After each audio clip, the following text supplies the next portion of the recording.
10.5 எங்கள் மக்களுக்கு துரோகம் செய்த துரோகி எடப்பாடி திண்டுக்கலுக்கு வராதே என பேனர் வைத்து எடப்பாடி பழனிசாமி வண்டியை மறைத்த அகில இந்திய ஃபார்வர்ட் பிளாக் கட்சியினர்.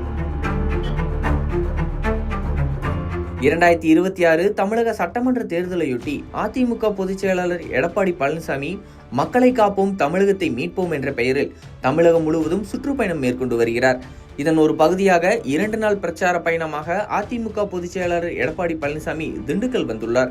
இந்த நிலையில் நேற்று காலை வர்த்தக சங்கத்தினருடன் ஆலோசனை கூட்டம் நடைபெற்றது. அதன் பின்பு மாலை நத்தத்தில் பிரச்சாரம் மேற்கொண்டார். பின்னர் திண்டுக்கல் மணிக்கூண்டு அருகே பிரச்சாரம் மேற்கொண்டார். இந்த நிலையில் எடப்பாடி பழனிசாமியின் வாகனம் திண்டுக்கல் நாகல் நகர் பகுதியில் வரும்பொழுது அகில இந்திய ஃபார்வர்ட் பிளாக் கட்சியினர் 10க்கும் மேற்பட்டோர் கையில் வராதே வராதே திண்டுக்கல்லுக்கு வராதே 10.5 எங்கள் மக்களுக்கு துரோகம் செய்த துரோகி எடப்பாடியே வராதே என பேனர் வைத்து வாகனத்தை மறைத்தனர். எடப்பாடி பழனிசாமியின் பாதுகாப்புக்கு வந்த காவல்துறையினர் அகில இந்திய ஃபார்வர்ட் பிளாக் கட்சியினரை அப்புறப்படுத்தினர்.